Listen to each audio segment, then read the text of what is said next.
front driver's side wheel came up onto the footpath, and the footpath collapsed underneath him, and then he couldn't get it out.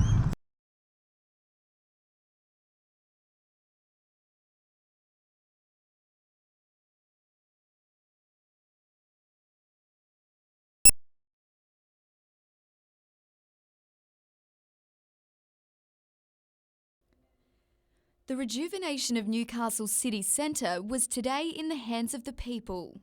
What they love about Newcastle now, but what they also think could happen in the future. 600 residents were contacted, with 100 selected to take part in today's Design Newcastle Summit. Urban Growth New South Wales using the day to gauge the community's ideas. I live in Newcastle and have done for a long time, and I sort of figured, well, a lot of this concerns me, and being retired, and I use public transport. We're building a town and rebuilding a town for the community, for this generation and generations to come. So it's very, very important that they have an opportunity to have an input and actually drive a lot of the design.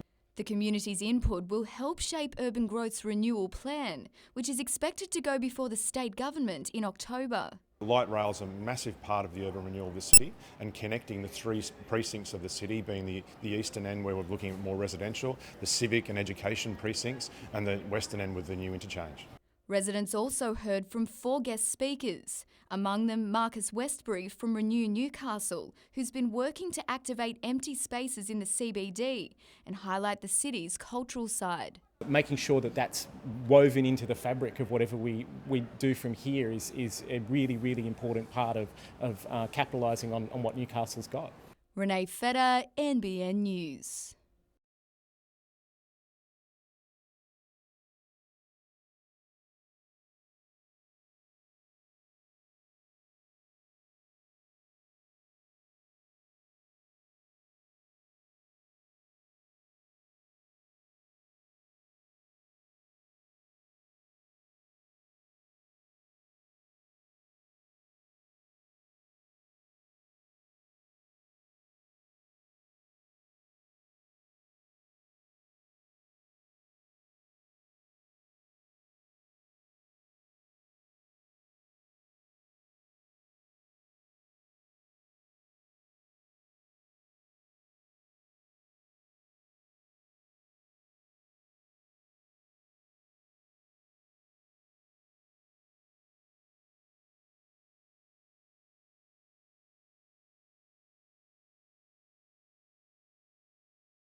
When it comes to competitiveness, for this duo, it's a case of like father, like son.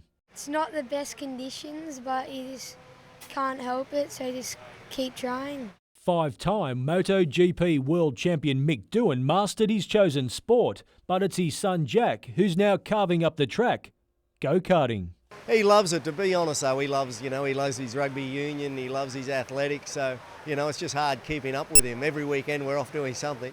The 11-year-old is already rated one of the best juniors in Australia and currently leads the rookie division of the Stars of Karting Championship. But for a man who pushed the boundaries himself, watching the racing prodigy isn't easy. He's generally been up the front or in and amongst it there, so you know, so that's always exciting for him and, you know, a little bit heart-stopping moments for me. Changing to two wheels is always an option, and Jack has his dad's full support. If that's really what he wants to do, then no problem. But, you know, he has been riding bikes since he's been young, but he's not really that, he hasn't shown that much enthusiasm for it. But it seems go-karting is the start of bigger things to come. It would be a great achievement to make it to Formula One, but while I'm still in karting, just got to make the most of it. Michael Kane, NBN News.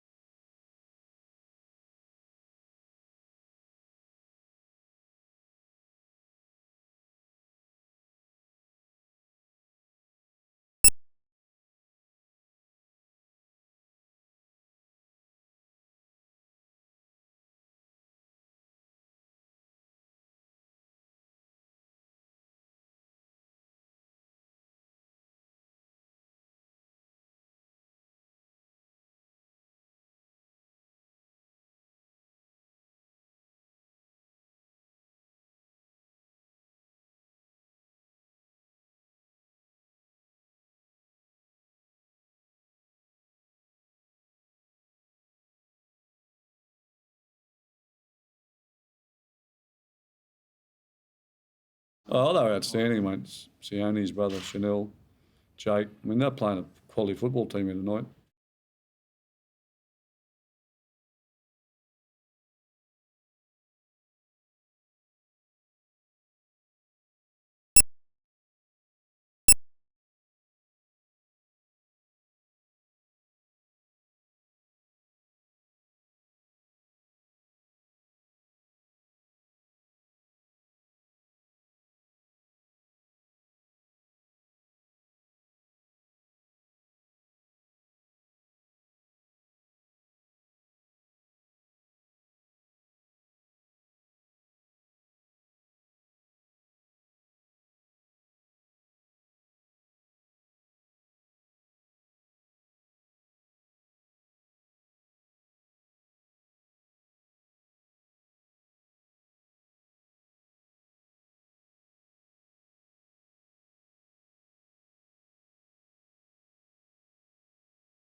Following a week off, Wanderers resumed their quest for an undefeated season, while Maitland was still fighting to feature in the finals.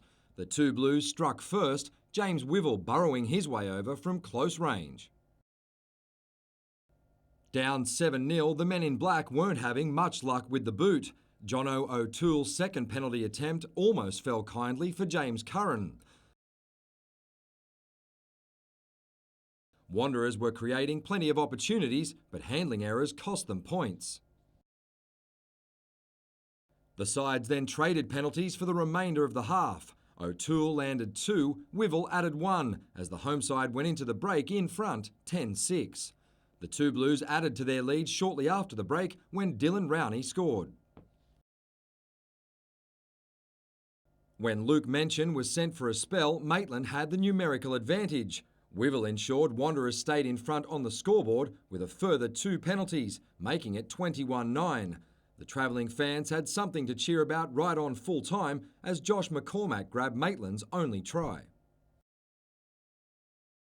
But it wasn't enough to upset Wanderers' flawless season.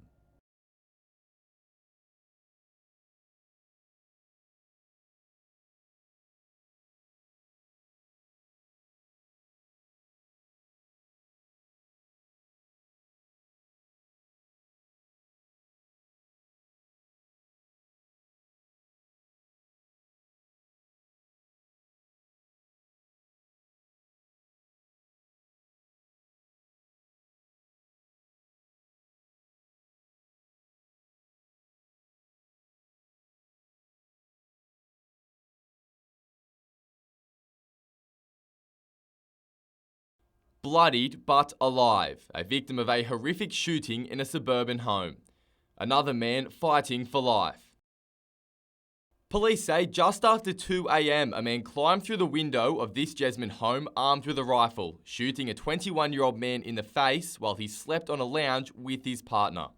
It's alleged the 31-year-old man then moved to a bedroom where a 30-year-old man was also sleeping with his partner. That man tried to fight back but was shot 4 times. It's extremely serious and very disturbing. The ordeal was over in a matter of minutes. The accused fled the scene on foot, leaving his vehicle parked nearby. That individual was located a short time later by police in the nearby suburb of Lambton, where he was arrested and found in possession of the firearm and a folding knife. Today, forensics returned to the house, gathering evidence. We believe that one of the ladies was known to this individual, was in a relationship with him for some time prior to this occasion. The 21-year-old man remains in a critical condition tonight, while the 30-year-old man is stable. Police say it could have been much worse. I also understand there was a young child in the premises. I will indicate that the ladies and the young child weren't injured in this incident. The 31-year-old man has been charged with 2 counts of attempted murder and was refused bail to face Newcastle local court tomorrow. Samuel Jordan, NBN News.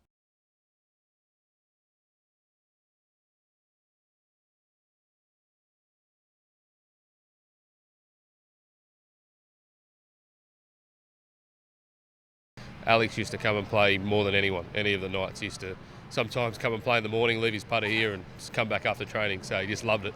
So yeah, we just thought we could do our little bit to help out.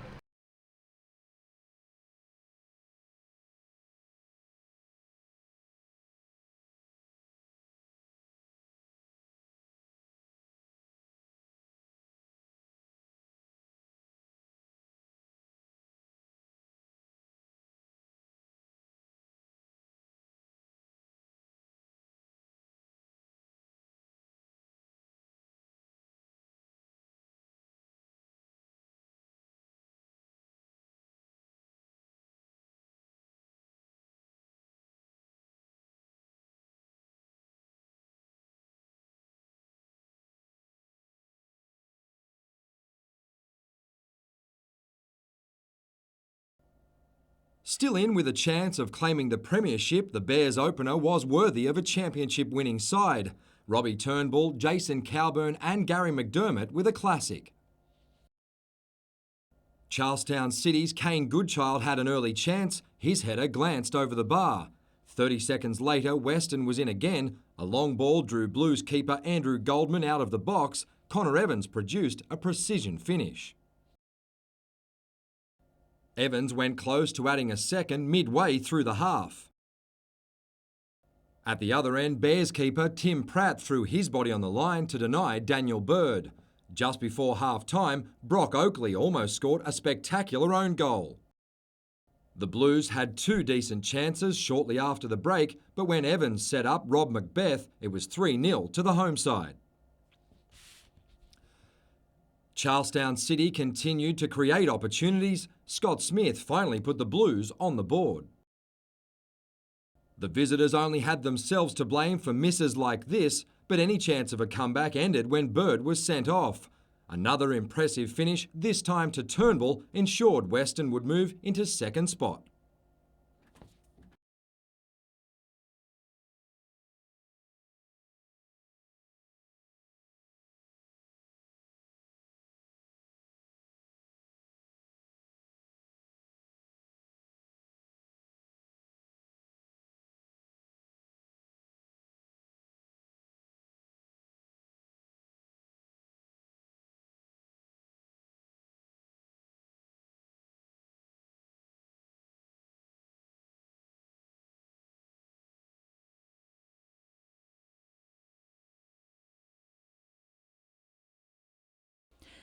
Relatives of Barry Pobji said little as they left court. The 31-year-old is charged with shooting Luke Convery, leaving the 21-year-old fighting for life, and badly injuring James Myers, who was shot 4 times. Police say Luke was asleep on the lounge with his girlfriend inside this Jesmond home in the early hours of yesterday morning, a 2-year-old girl beside them, when he was shot twice in the head. His family was also at court today. My nephew was asleep and he was shot in the head in his sleep. So how do you think that would feel? This is happening in Newcastle. It's not Sydney, it's not Redfern, it's not in America. This is Newcastle. Mr Convery's loved ones are maintaining a vigil at John Hunter Hospital, where he remains in a critical condition. He is a good boy. He is a kind boy, and he is full of love, and he will get through this. James Myers, the current partner of Pobji's former lover, was released from hospital this afternoon. During his brief court appearance, Pobji winked at his family as he was formally refused bail. He's due back in court in September. Kate Haberfield, NBN News.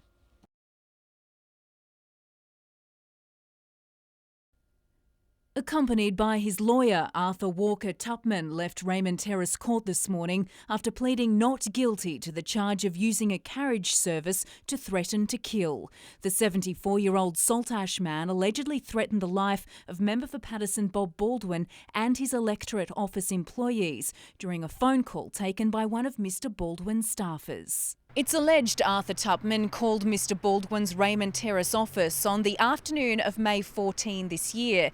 It was the day after the release of the federal budget. 4 senior figures in the Abbott government were assigned Secret Service-style protection amid an angry backlash nationally over the budget. Among them Foreign Minister Julie Bishop, who was surrounded by angry students 3 days after its release.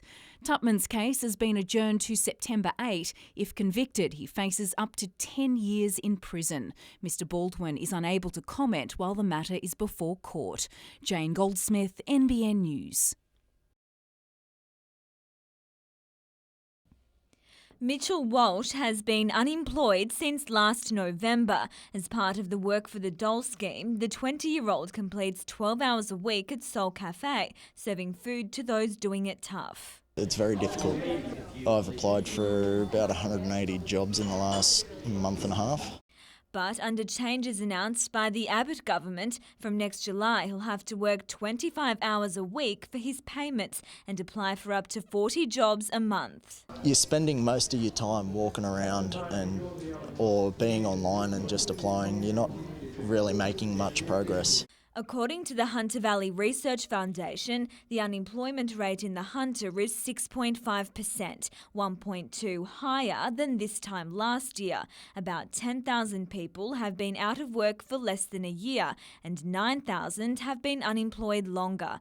Well, a better solution is to tackle the problem, and the problem is a lack of jobs. All the surveys show us that 99% or more of unemployed people wanted work. At the moment, Samaritan sees 1,000 families a month struggling due to job losses. We expect that number to increase dramatically over the next year or two with these punitive responses to unemployment.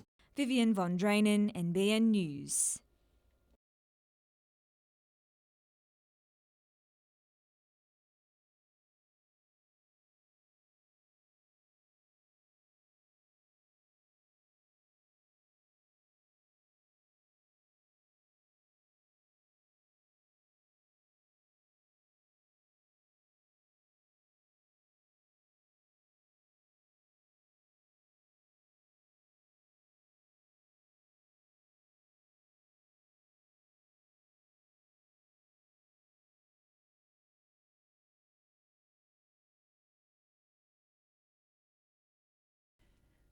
We've seen them used by police, most famously during the manhunt for one of the Boston bombers.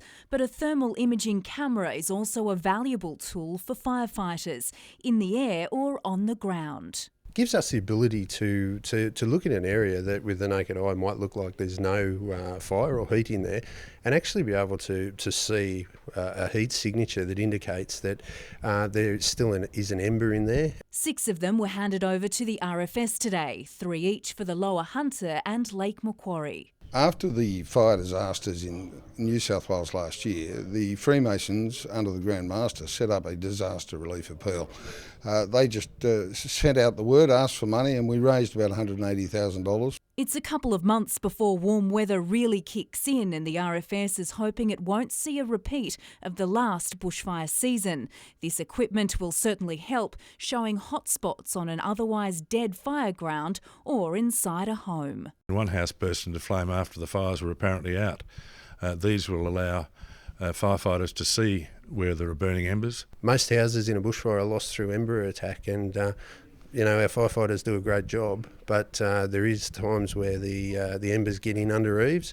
The guys can now get in with these cameras and have a bit of a look and see a hot spot and address it before it actually takes hold. Jane Goldsmith, NBN News.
It's hosted plenty of big games locally, but today Magic Park was being prepared for its debut on the national stage.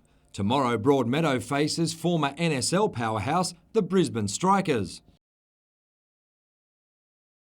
Making the task even tougher, the Magic only has a 48-hour gap between games. Brisbane last played on Wednesday. We only played yesterday against Lake Macquarie, and the boys performed quite well. In the last few weeks we've performed reasonably well, so I'm really reasonably satisfied where we're at. A bizarre FFA ruling will see Alex Kantarovski miss the clash after being sent off in the NPL.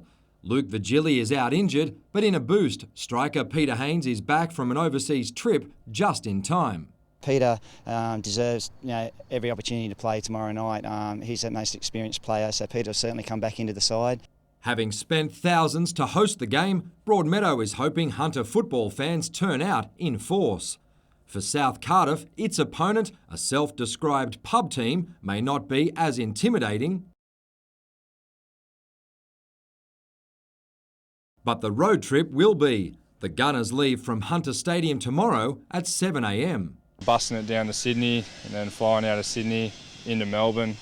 Don't have much time, and then we head to the ground a couple of hours before kick-off.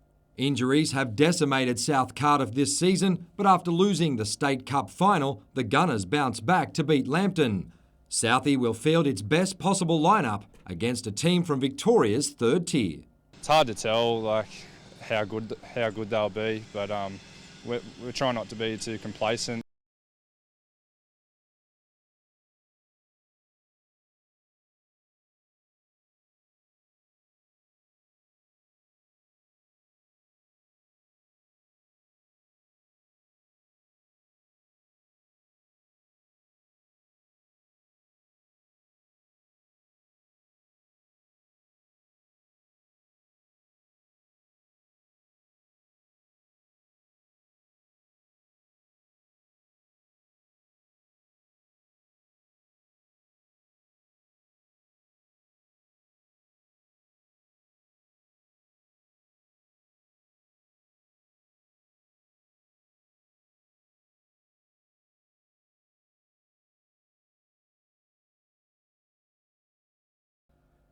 Gary Milburn and Chris Aitken have finished 1 and 2 at this venue before, but this time the New South Wales Cyclocross title was up for grabs. For almost an hour, they weave their way around the Adamstown Velodrome course, rarely more than a few metres apart. Eventually, it was Milburn who would celebrate in style. Look, it's been good up here. I've only ever lost once, so I had good feelings coming in today. We've got national champs next week, so just good to get a nice one, solid one in today. Had a dig every so often, trying to get each other away, and it came down to a sprint finish once again, and he just had that turn of speed I didn't have. In the women's event, another Sydney sider claimed the top prize. Lindsay Gorrell did whatever she could to earn some breathing space, eventually holding off Merewether's own former Olympian, Anoni Wood.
Houses being hosed down, a preschool off limits, the events of 2011 remain etched in the minds of Stockton residents.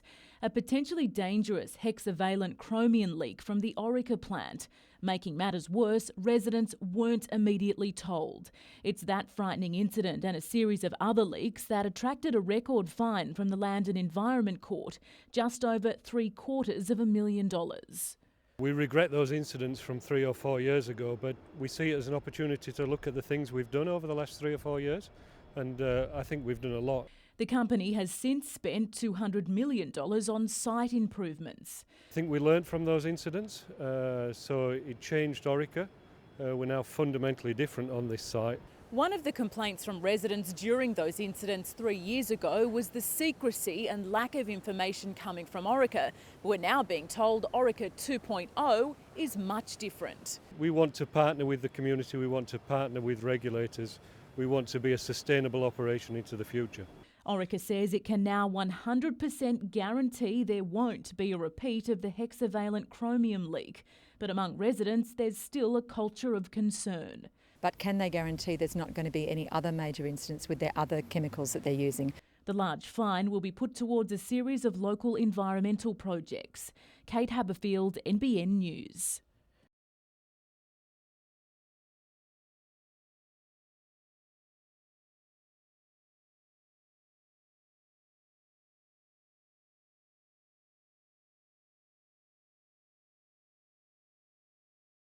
We're not going to compete on wages, we're not going to compete on costs. Where we are going to compete is on smarts and skills.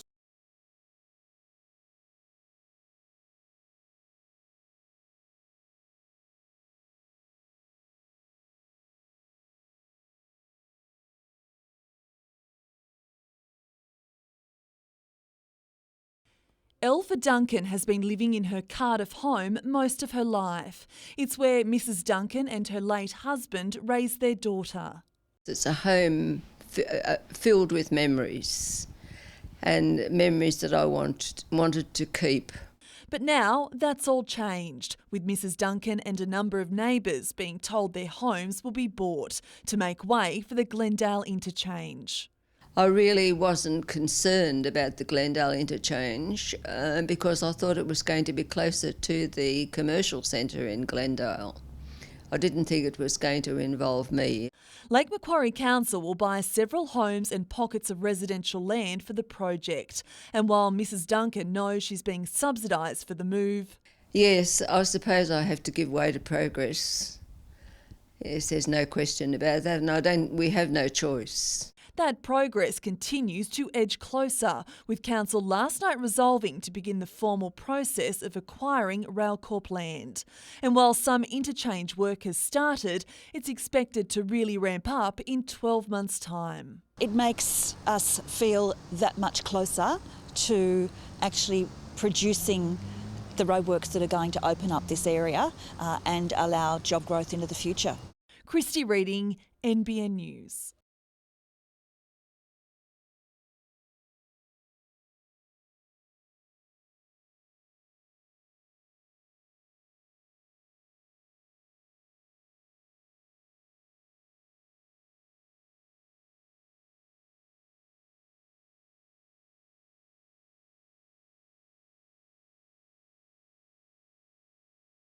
What it has given is staff a lot more opportunity to program to meet individual goals of our students and enhance life opportunities.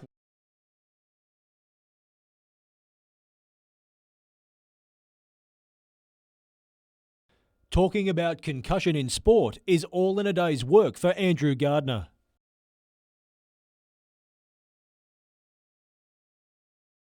Today he received news that his last 18 months of research will be viewed by millions in one of the world's leading medical journals, Sports Medicine. We ended up having 96 studies over the history of medical research that were collected and put into that study, of which there was 37 that were also added to our meta-analysis looking at the incidence rates of concussion in rugby union. The study found there's a need for concussion to be identified early at grassroots level, just as it is at the elite level. Making sure that coaches and players and parents understand that if a concussion is sustained or suspected of being sustained, that the player is removed from play and they don't return to play that day. They're monitored over a 24-hour period, and if there's any concerns, they go and seek medical help. Newcastle Rugby Club Wanderers is already doing its bit to monitor players through its performance management system. Tracking via our video analysis the total number of collisions that players and teams go through in any given match. Those type of things not managed, can and do cause damage. But yes, it is a physical contact game, but it's more about managing that.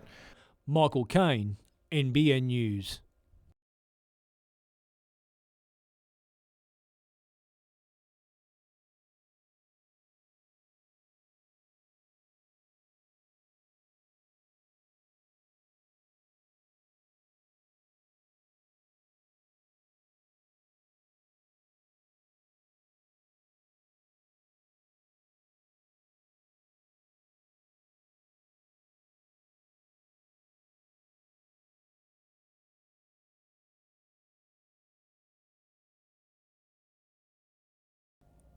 Back at training for the first time since their emphatic win over the Roosters, the Knights were still buzzing. I've got a passion to beat the Roosters now every time because of just the way our previous games have been and at the times we've played them, and we've just lost to them a lot of times. So, to win against them is a great feeling. We've obviously had a rough run this year, but to get that win on the weekend was obviously a big confidence booster for us. With a host of first graders already out before the game, Dane Gagai was forced to replace the injured Jared Mullen at 5'8" after half-time. Gagai will return to the centres this week, with Kurt Gidley back from injury to partner Tyrone Roberts in the halves. I knew I wasn't going to go out there and be no Jared Mullen, no ball player, but I just made sure I was just trying to do my best for the team, and I think my main job was just to tuck it and run. As well as preparing for a trip to Cairns to face the Rabbitohs, players are also keen to learn who's replacing Wayne Bennett as coach. Robbie Rocco says a new boss won't change his focus. I know I'm fine. I'm here for a couple of years now, and you know, whoever's coaching, I know I want to do the same job that I've done the last few years I've been here. Mitchell Hughes, NBN News.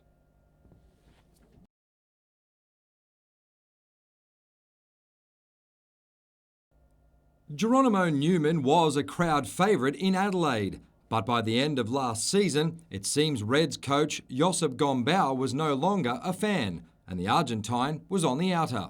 I thought, like, if he don't want me, like, he wants to bring another player from Spain, another position, I feel like a little bit uncomfortable. During a special visit to the South Australian capital, Jets coach Phil Stubbins assured the 28-year-old he could make a big impact in Newcastle. Geronimo's Adelaide teammates had plenty of good things to say about the former Reds assistant. They told me, like, he's a very good coach, like, very good person, so also I asked him and everyone say good thing about him. Hoping to secure a starting spot in the Jets' attack, the Argentine is keen to see game time when Newcastle takes on Western in a trial tomorrow night. I want to play. I'm ready for play. I have a game on Friday in Adelaide, so I am ready. If the coach want me in the field, I'm ready. Mitchell Hughes, NBN News.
This is what the state government envisions the new transport interchange at Wickham will look like. An open plan design with train platforms, CCTV, kiss and ride facilities and taxi bays.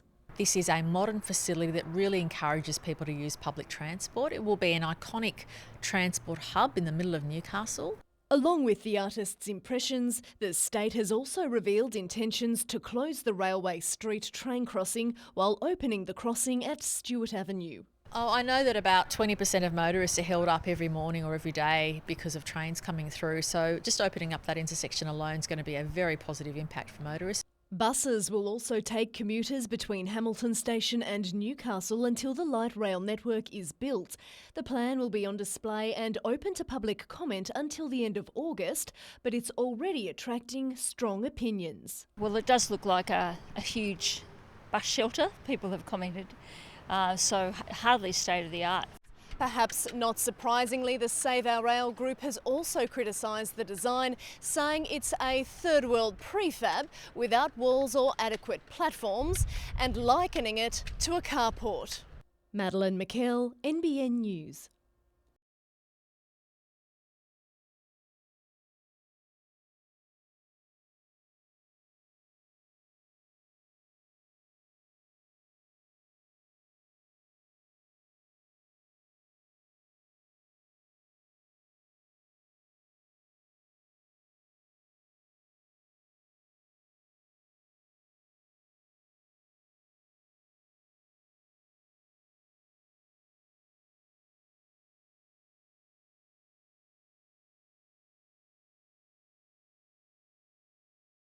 Builders got the lay of the land at the site where Huntley's display village will be located. This is the first time that the guys have been able to come out on site.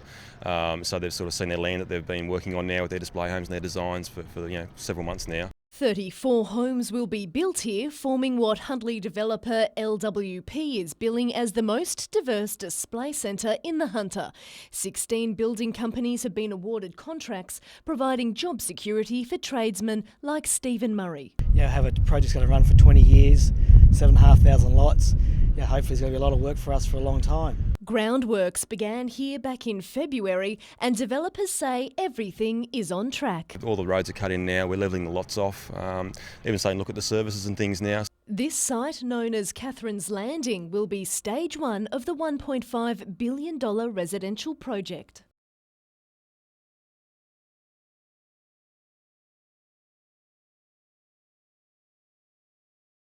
House and land packages are expected to range from $300,000 to $600,000, with the first properties ready to move into by mid-next year. Madeline McKell, NBN News.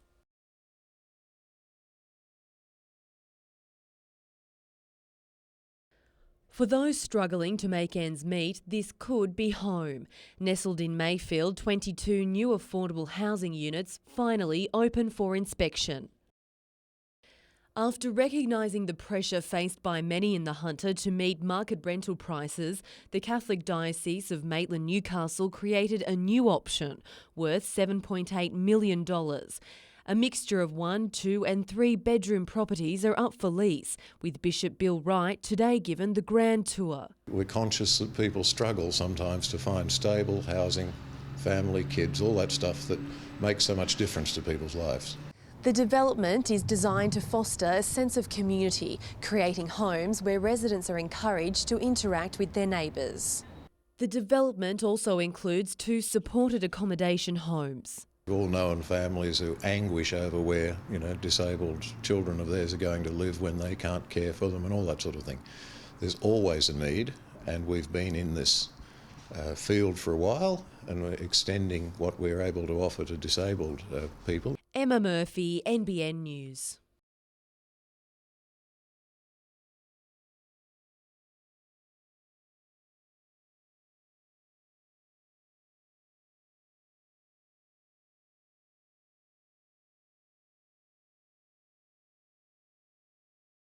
Come and meet friends. There'll be breakfast, lunch and meals put on here. Opportunity to use internet. Silver surfing is a big thing today.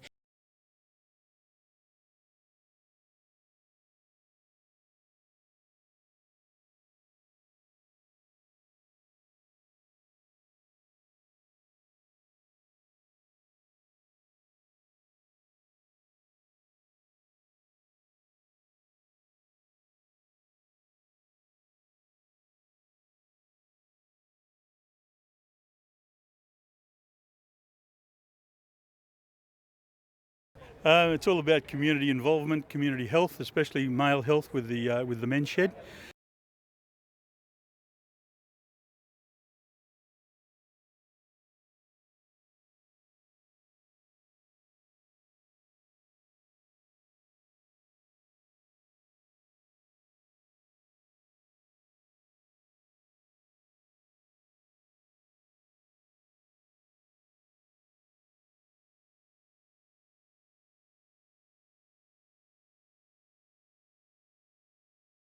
I've always wanted to test myself physically and mentally. I think it'll be more of a mental challenge than physically, because after 3 3-4 days, there's just nowhere you can put that seat on the bike that's comfortable.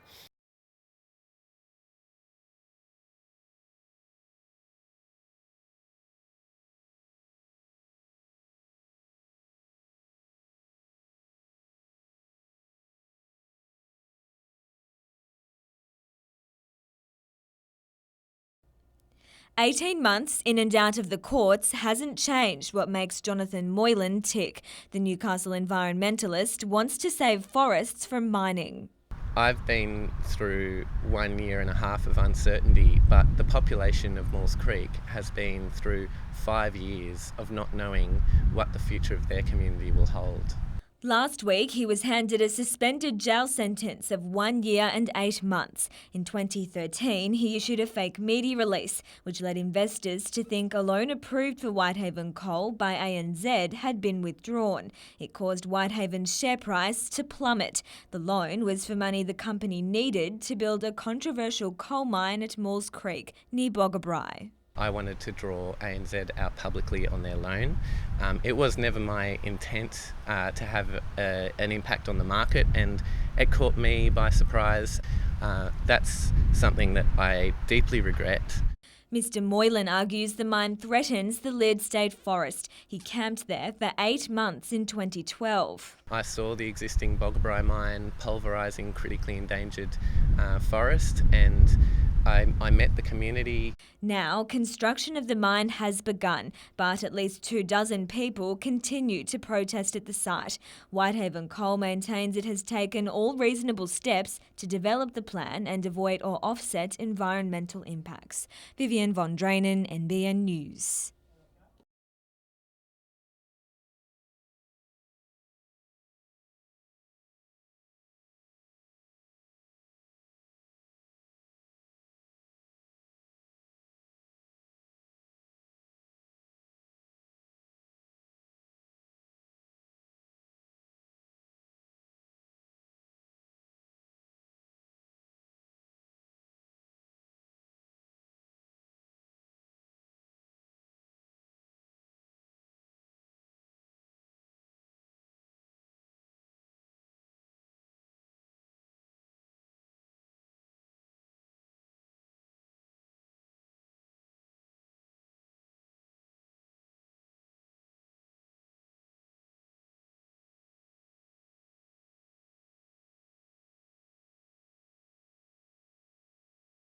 In a knockout competition which saw 621 clubs enter, the last 32 were ready to roll. Strikers forward Greg King nearly got his side off to the perfect start, while the magic came close, but at the same end.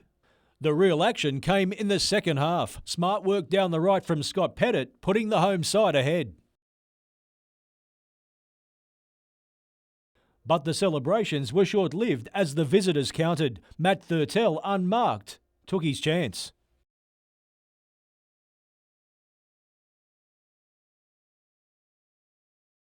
Soon after, Brisbane were lucky to earn a penalty. Magic defender Josh Piddington, not so lucky. Chris Bowling keeping his side in the contest. With scores level after 90 minutes, it was an extra time moment that brought a Magic dream to an end. Meanwhile, fellow NPL club South Cardiff was back in Newcastle today after losing to South Springdale in Melbourne. The Gunners led the game twice, but couldn't close it out. The Victorian club held its nerve in the penalty shootout to advance to the last 16. A brilliant experience for them, and then to sort of play in front of 1,500 people, all supporting the other team. Michael Kane, NBN News.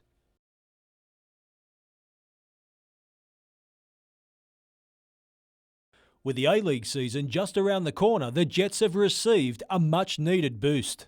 Emily Van Egmont's agreed to terms to come back to Newcastle, which is fantastic for us.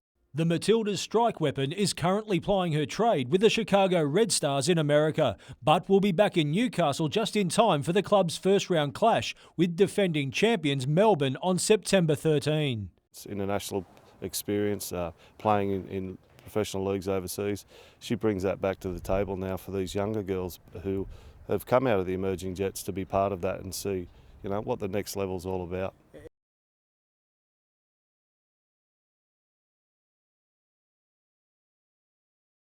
Last season, Van Egmond played for Western Sydney, and Peter McGuinness believes the move back to the Jets won't compromise her place in the national team. She's one of the first players picked every time they put an 11 out, and it's not going to hinder her to come to her international chances to come and play for Newcastle. Meanwhile, former Matilda Amber Nielsen will make her return to the W League with the Red and Blue after 2 seasons in Newcastle's local competition. I love a challenge. It's been nice playing local league, but you don't get that buzz, that excitement. I love training. I love preparing.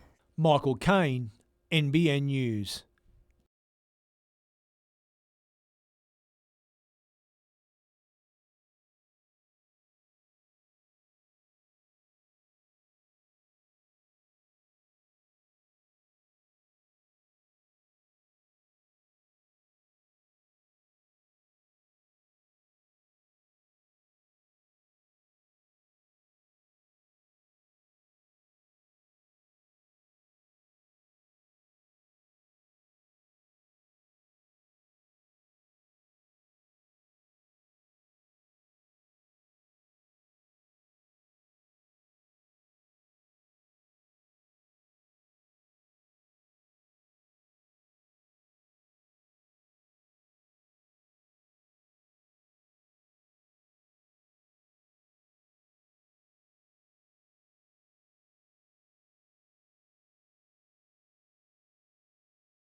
Flanked by his family, the 12-year-old arrived at Broadmeadow Children's Court this morning, 9 months after a bushfire which tore through 5,000 hectares of bushland and destroyed farm sheds.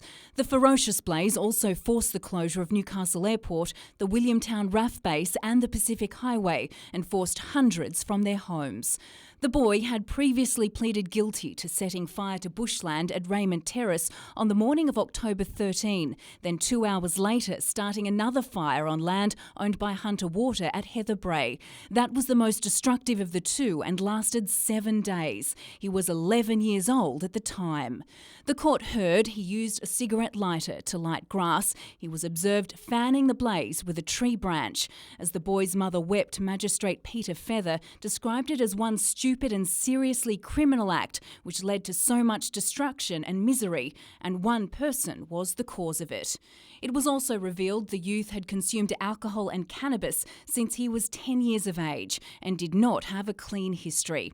The magistrate handed down a 12-month control order but suspended it, saying the crime was at the upper end of seriousness, but this was his only option due to the boy's tender age. Speaking directly to the 12-year-old, he warned, "I won't miss you next time. You are so close to going into custody."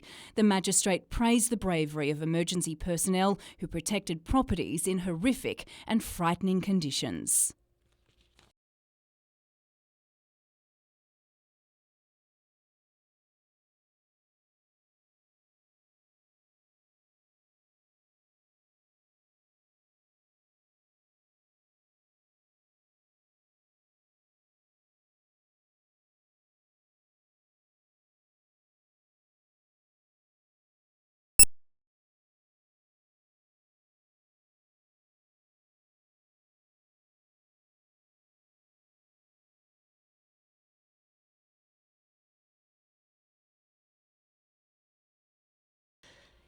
It's day 2 of a 3-day random drug testing blitz in the Central Hunter Command, and so far the results have not been good.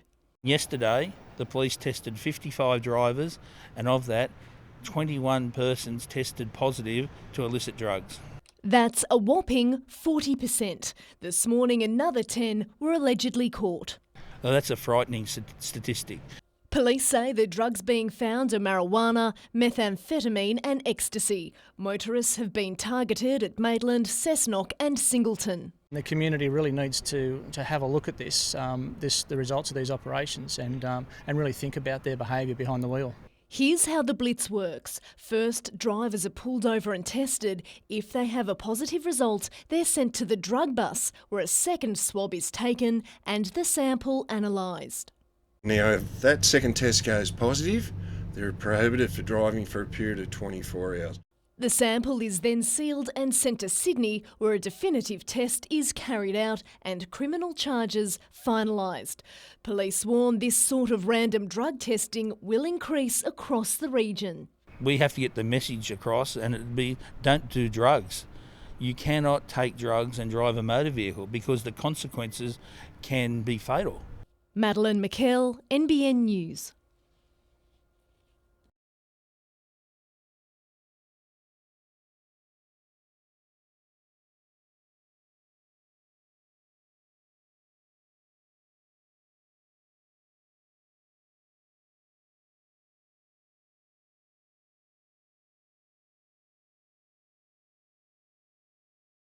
We've notified the manufacturer, he knows it's stolen, so they can't get a certificate to register it. The boat's no good, we just want it returned. We're not going to look for vengeance, we just want our boat back. That's all. If someone wants a ride, come up, I'll take you for a ride. Just give us our boat back. That's all we want.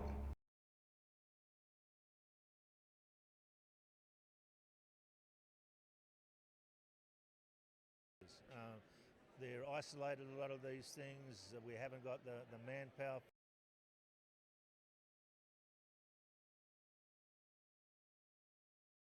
For it, or the budgetary for it, but doing it this way will shorten that refurbishment down to a very short program.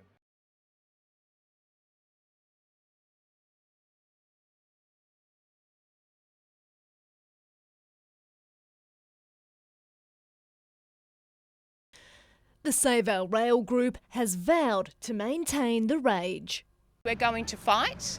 Maitland is the home of Les Darcy, and he is a fighter, and we're going to fight all the way. And even if she stops the rail services on Christmas Day, we'll be fighting to have those services restored. Today, hundreds marched, holding placards and a petition signed by more than 1,000 supporters. They rallied outside State Member for Maitland Robin Parker's office, demanding to be heard. Their anger fuelled by the state government's release of artist impressions depicting what the transport interchange at Wickham will look like. That stupid-looking interchange proposal that's a building that looks like a lean-to, it hasn't even got any walls on it, is an example of how ridiculous it is. The Transport Minister yesterday welcomed the group's input on the proposed interchange, but warned the line will be cut. I want to really say to people, even if you didn't support the truncation, even if you still don't support the truncation, please give us your views on what you want the interchange to look like, what customer amenities are important to you, because it's going to happen. Madeline McKell, NBN News.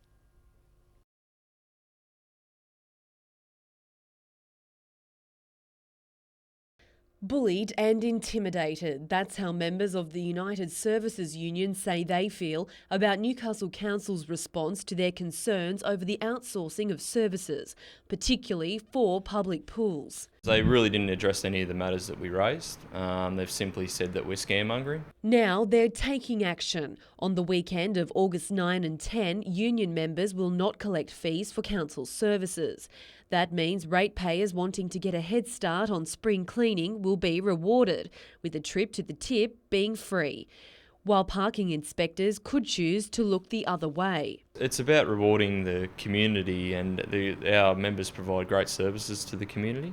And a fact is our members are trying to work with the community. A council spokesperson today said the USU seems to be getting ahead of itself, implying it can change fees for facilities it neither owns nor manages.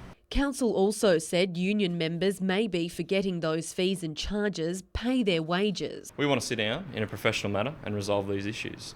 Emma Murphy, NBN News.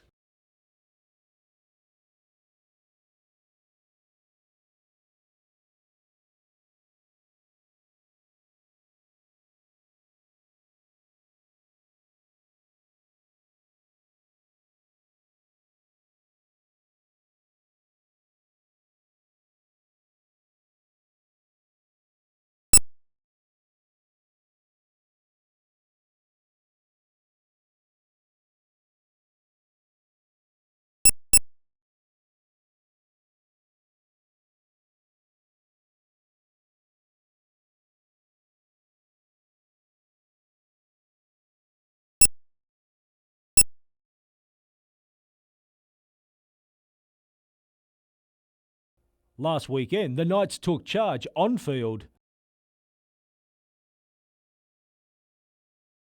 Today, it was about who'll continue to be in charge off it.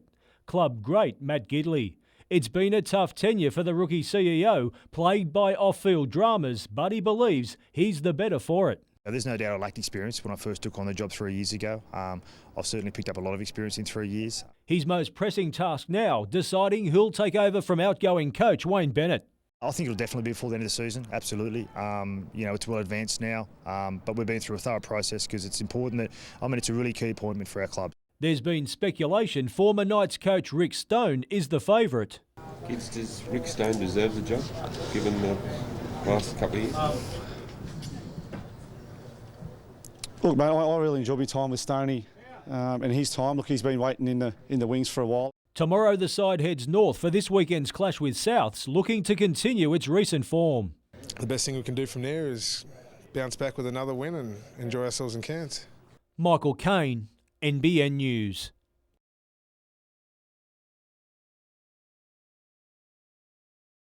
After missing out on the business end of last season, beaches are starting to cause waves this time around. A new mindset has been the key. Flying under the radar a little bit's always good, and being a bit of an underdog sort of spurs you on a little bit and kind of makes all the blokes really want to have a go for it.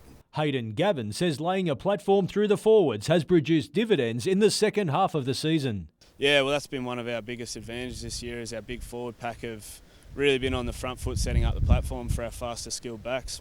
The club now finds itself in third spot with 4 games left to play, all against teams near the bottom of the ladder. The next 4 games are ours to lose if we don't turn up and play properly and stick to our game plan and finish them off, because there's no reason we can't run through with the next 4 undefeated, coming in with good speed into the semis.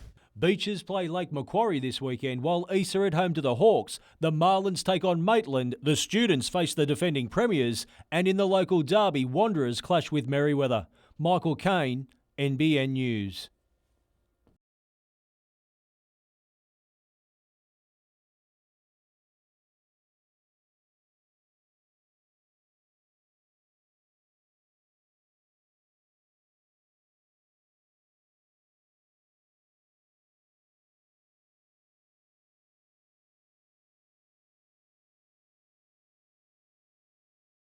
It's a small rink, very physical. They got a really good side this year. They're all pumped up. They're in a playoff position, and we just got to put them in their place, knock them off.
So it's very exciting, 1, to start top model, and 2, because it's here in Newcastle.